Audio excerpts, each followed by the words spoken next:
Hi everyone, welcome to our next installment of our God Is series. And this week we've been thinking about the fact that God is three in one. In this ongoing pandemic, as we continually remain at home and limit our interaction with others, perhaps as this is continuing on and there's some rhythms to life, there's some things that you're starting to appreciate about the whole process. Perhaps there's certain individuals or certain occasions that are surprisingly quite lifting you. Perhaps connecting with those who are in your local area, who are up for a little bit of a chat as you're walking down the street, whereas in the past maybe that would have seemed like something weird or a bit of an inconvenience. It is now something that you really treasure.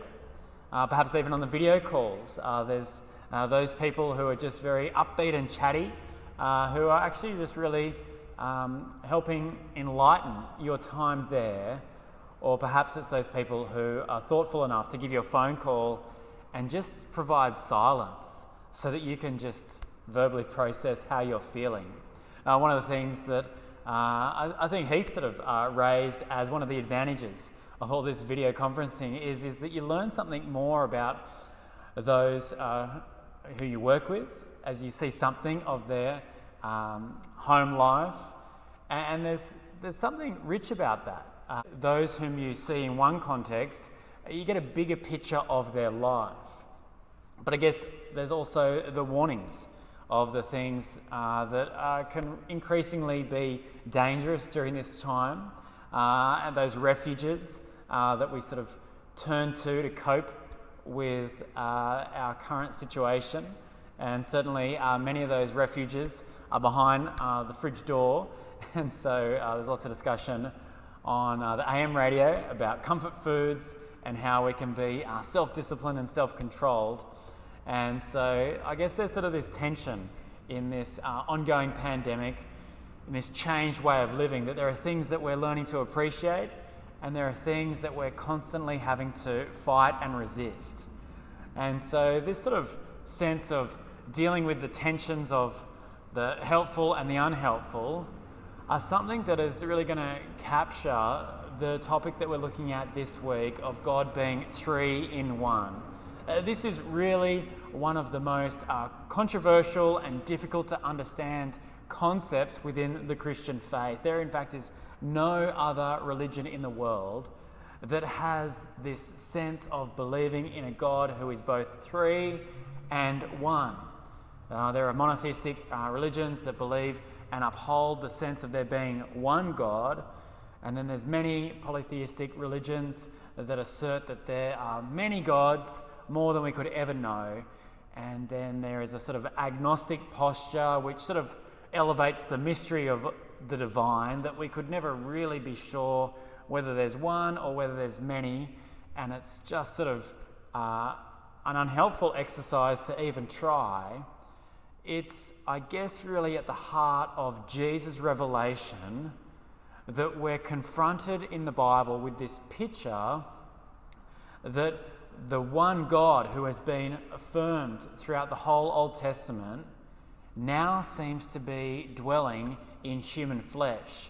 And so I guess like any superhero movie, when there sort of seems to be two characters of equal and competing power, are they rivals? At best, how do they become a team? But it just sort of seems contradictory that you could say that they are one person. But that's really what we see in the Bible, that there is an affirmation both in the Old and the New Testament that God is one, and that there is no one like God. God in the Bible is revealed as the one who is sovereign over all things, who exists eternally, that we're going to look at next week, and whom there's no comparison for. So this sense of God being one has historically in the Christian faith been described as being one in essence. And so because of that, God isn't something that we can fully get our heads around. He's not someone who will be changed or adapted based on society's inclinations or changes. The one God, one in essence, it won't be made redundant, or it can never become irrelevant, no matter what ruler or government seeks to do. There's no sense that God can be made illegal by anything in this creation, because what we see in the Bible's picture is that there is one God, one in essence, or one who is outside of all that has been created. But because God is a who and not an it, God is seen as someone who can relate. And that's why the God being three is so integral. He can relate in a way that some impersonal force can't. You see, to relate requires interaction with others. And so the Bible reveals three persons that make up the one God. Now, often this has been referred to since around the 2nd or 3rd century as the Trinity, the Father, the Son, and the Spirit. This triune God who exists eternally in three distinct persons. Now, this has been understood as being the whole of God being in each of the persons. That each of the persons is the whole of God. And so any essential characteristic that belongs to one of them is shared by all three of them. And I guess this is a sense that God isn't something that's divided into parts, although God does have different attributes displayed in his personhood. And these are emphasized in different times by those different persons who are of one essence. Now, there's a sense that God works synchronously rather than sequentially. What I mean by that is, if you think about if you've got phones and computers that are all hooked up on the cloud and they all sync together, you know, when you see an email on your phone and you delete it because it's junk, when you go to your computer, it's not there again if everything is synced together, because they are all one. Although you've done an action on your phone, those other members that are connected around the cloud are united. And so it's not that God is transferring various degrees of power within the different persons. There's a sense that each person displays various functions within the Godhead. And so a way of thinking about these three persons is that they are distinct but not separate. But they have different primary functions. They are always together and always cooperating, even though the expression of their action at various times is different. And so one of our midweek activities this week was trying to sort of put into our own words, what is the Father doing that the Son isn't doing, that the Spirit also complements? And so throughout history, there's various little ways of thinking about this. Here's a couple. The Father initiates, the Son complies, and the Holy Spirit executes. All the same will, the will of God. Or as the Father, the Son, and the Spirit, our God is above us, our God is before us, and our God is within us. Dutch theologian Herman Bavinck there. And so what we see with this idea of God being one in essence but three in persons is that God eternally exists in rich, loving fellowship as the one and only God. And so that's sort of, I guess, a broad brushstroke of what the Bible presents about God who is three in one. Now today we're just looking at Psalm 2 to get something that we can perhaps meditate on as we consider this very deep and vast topic. And so Psalm 2 is our reading for this week, and I'll read out the first three verses and then make a few comments on that. Why do the nations conspire and the peoples plot in vain? The kings of the earth rise up and the rulers band together against the Lord and against his anointed, saying, let us break their chains and throw off their shackles. Now again, this is a psalm written in the Old Testament, so many centuries before the arrival of Jesus. and this whole sort of concept of the personhood of God and the Trinity was on anyone's mind. And what we see in these first 3 verses is this picture of the nations of the world, the rulers of the various entities gathering together. Now, this isn't describing any particular event that happened in history. As with many of the Psalms and other wisdom literature, this is sort of a general observation about humanity and our interactions with God. And what we see here is a picture of rulers and nations who don't acknowledge the primacy of God. They're not looking towards what God is doing. They're not seeking his will. They're running their own race. And so this gathering is described from God's perspective as an act of rebellion. It's a rebellion against God and what he is doing. And this rebellion, which sort of seems like strong language, is actually seen in their reaction towards God. God is going to establish an earthly king to be a visible representative of his existence. But these other rulers are not looking at all. And if they see this representative, they are certainly not welcoming. Ultimately, we're going to see that God is wanting to assert his eternal and heavenly rule in an earthly form. And he's doing that because his eternal and heavenly rule is deeply concerned with earthly and human matters. And so the claims of this psalm are ultimately realized in the arrival of Jesus. And the arrival of Jesus, as I said earlier, is where the claims about God being 3 in 1 arrive, and where the controversy throughout church history in the last 2,000 years has most resonated. But there's something here in these first 3 verses that helps us. It's about our attitude towards receiving and recognizing what God is wanting to give to this world that we live in. And so God is saying that the right posture is a willingness to receive. It's a humble posture, isn't it? Rather than this arrogant, I've got all the answers disposition. And so we see from verses 4, the one enthroned in heaven laughs. The Lord scoffs at them. He rebukes them in his anger and terrifies them in his wrath, saying, I have installed my king on Zion, my holy mountain.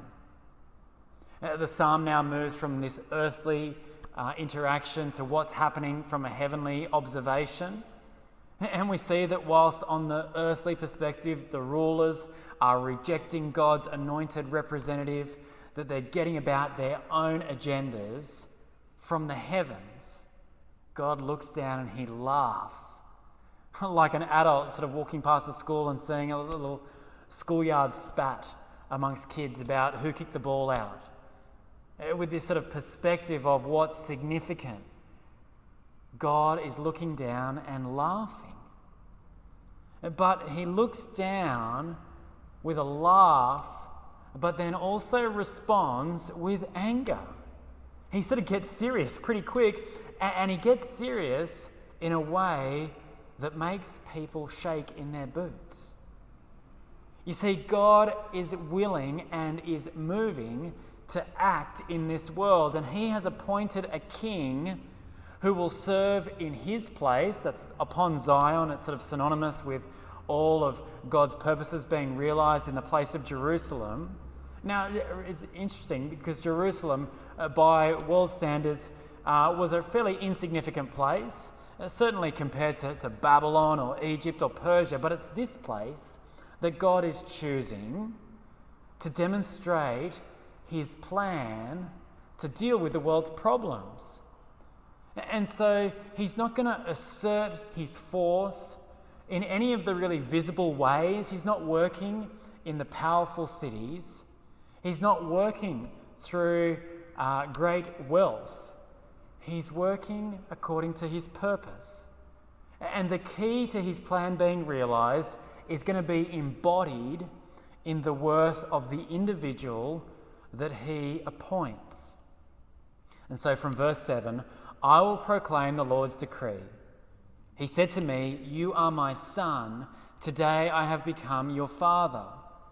Ask me, and I will make the nations your inheritance, the ends of the earth your possession. You'll break them with a rod of iron. You'll dash them to pieces like pottery.'" Now, the words of the king are probably what is declared after each of the anointing and installation ceremonies that happened through the nation of Israel as they had a king for their people. And so this decree that's talked about there in verse 7 is really a document. And so it would have been given to the king at some point during the coronation ceremony, and the king, the newly appointed king, reads it out.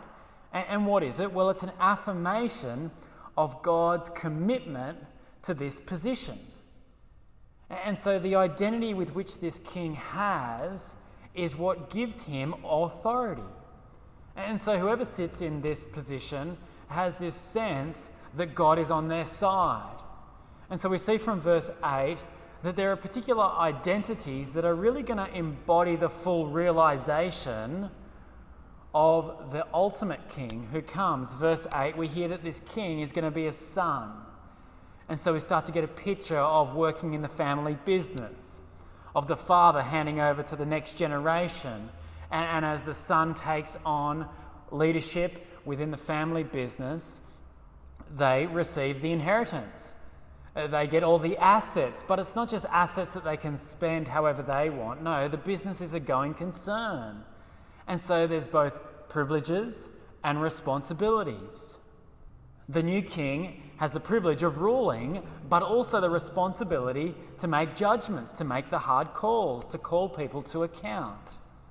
And so we see here that judgment against those who oppose and reject God's will, who are unwilling to submit to his authority, is going to mean that they have to face the consequences.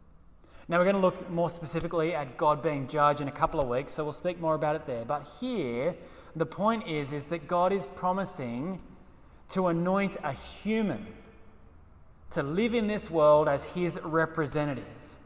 And this human will reign with the full authority of God himself. It's as if heaven is on earth when this person is reigning. And so this decree that was spoken from the various kings throughout the history of Israel was a reminder to them about how God was going to complete his plan. Now, if we stop and take a scan of the Old Testament, we can find many kings who somewhat embodied a good holding of this role as king of Israel. All of them were flawed, but many of them were very faithful in seeking to lead the people under God's purposes. For many, they were disastrous and left a legacy of self-destruction as they abandoned a posture of receiving God's will and seeking to implement and guide God's people, but rather compromised God as they looked for the interests of self and as they just lived by the world's guidelines. But despite some of the kings actually being successful, we see that in terms of the covenant that is established here in Psalm 2 and have been spoken earlier about in 2 Samuel, all the kings who embodied the throne failed to fully realize the completion of what God intended. And so it's not until Jesus' arrival that we start to see someone who is actually going to embody the fullness of what God intends. So Matthew chapter 3 is a key verse to understand how God is 3 in 1. And it's got many echoes of Psalm 2 in Matthew chapter 3 with the baptism of Jesus. As soon as Jesus was baptized, he went up out of the water. At that moment, heaven was opened, and he saw the Spirit of God descending like a dove and alighting on him. And a voice from heaven said, "This is my Son whom I love. With him I am well pleased." And so there's this great echo of all that we see in Psalm 2 of the heavens speaking into the earth, that the Father commending the Son, that the Son being embodied by the Spirit. And so we see in Jesus again that the full personhood of God is being realized and is significant in the completion of God's plan. The right response to God coming into this world as King. Well, from verse 10 in Psalm 2, we read this. Therefore, you kings, be wise. Be warned, you rulers of the earth. Serve the Lord with fear and celebrate his rule with trembling. Kiss his son, or he'll be angry, and your way will lead to your destruction, for his wrath can flare up in a moment. Blessed are all who take refuge in him. Again, the psalm concludes with the group of people that it started with, these kings and earthly rulers who had this disposition of arrogance towards God, who were so caught up doing their own thing. Here they are warned to think very carefully in light of what's happened. God has acted in this world by sending his representative, his chosen king, to deal with the mess that this world is filled with. And they are to respond to this king in a right way. And so they're advised to serve the Lord. It's literally to submit to the God of Israel. Submit to the Father whose Son has become the King. And it's not just a sort of submission, which is very passive. It's a submission that becomes transformative and quite active for their life. They are to serve him. They are to follow him. Again, the warning is a failure to submit leads to a disastrous outcome. You see, it's a picture that submission rather than rebellion is what leads to a relationship with the God who is three in one. It concludes with this great picture that there will be blessing for all who take refuge in the one who is three in one. Now, there's many paraphrases of and echoes of Psalm 2 throughout the New Testament. We saw the baptism of Jesus, and an integral one is in Acts chapter 13, as Paul is preaching to those who are from the Jewish background, who are waiting for this appointed king from God to dwell in heaven and to bring about his plans. The Apostle Paul says this, "We tell you the good news. What God promised our ancestors, he has fulfilled for us, their children, by raising up Jesus. As it is written in the second Psalm, 'You are my son, today I have become your father.' God raised him from the dead so that he will never be subject to decay, as God has said, 'I will give you the holy and sure blessings promised to David.'" You see, Paul is declaring that the king that God has promised has arrived. And he asserts the centrality of Jesus' resurrection in affirming his identity as the Son, as the chosen one, as the eternal forever king. And so the opposition that was spoken about in Psalm 2 of worldly leaders being resistant to God's king, that was indicative of Jesus' life. Both the political and religious leaders of the days rejected him. They scorned him. They vilified him and ultimately killed him. But they couldn't stop him because he was the appointed king. God was working in him because he was God in the flesh, bringing about a realization of his purposes to deal with sin and death and to conquer and reign forever. We see how he deals with death as Paul goes on in Acts chapter 13 from verse 35. "So it is also stated elsewhere, 'You will not let your Holy One see decay.' Now when David had served God's purpose in his own generation, he fell asleep. He was buried with his ancestors and his body decayed, but the one whom God raised from the dead did not see decay. Therefore, my friends, I want you to know that through Jesus, the forgiveness of sins is proclaimed to you. Through him, everyone who believes is set free from sin, a justification you were not able to obtain under the law of Moses. God's King has dealt with death. Jesus has delivered forgiveness. And so again, Jesus is the revelation that God is three in one.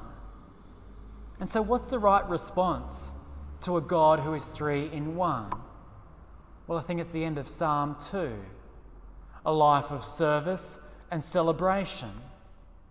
A service as we surrender our plans to him.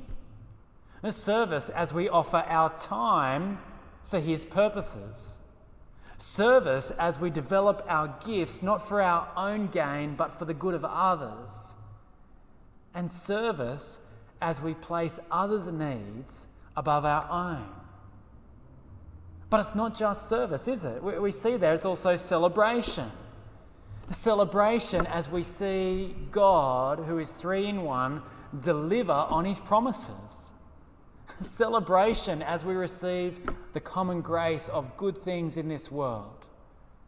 Celebration as we see our prayers answered, as we know that God is listening, as we receive the discipline from a loving Father, and as we are equipped to do the good works whom he's prepared in advance for us to do. Friends, God is three in one, so we can refuge in him. And we refuge in him when we have the right posture, the posture of fear and trembling. It's a good fear, it's a right fear in light of the God who is unmistakably different to anything else we can even understand. The right posture is fear and trembling. The right action is service and celebration. And friends, the pathway for blessing is refuge. Now, as I said earlier, it seems like there's been lots of warnings that don't retreat to too much comfort food. There's something that when we're just sort of feeling the stress of our current situation, that we just say, I just don't care anymore. I just can't handle it anymore. Friends, the fridge is not the destination to ultimately find blessing in refuge. The God who is three in one is. He is good. And the action by which we take refuge is service and celebration. You see, God being three in one matters because relationships matter deeply to God. God is inviting us into a relationship. So just like when we're on the Zoom calls and we see into people's house and we sort of start to get a bigger picture of who they are, exploring how God is three in one also invites us into a household where we are welcome. Where when we come with a submissive rather than arrogant posture, we are invited to become a part of this family. And so the way that the various persons who share in the one essence submit and care and work together all for the one will is a great picture of the type of household that God is creating and inviting us into, the kind of household which will last. Many people at the moment are talking about life on the other side of this, and whether that's on the other side of isolation or the other side of anyone being infected with coronavirus. It's this sort of idea of looking forward. And it's really what the Christian life is, looking forward to life after this mess. And the best way to look forward to that life is to look at the character of the household whom we will be living with. And we will be refuging and dwelling with the God who is three in one. And that is blessing.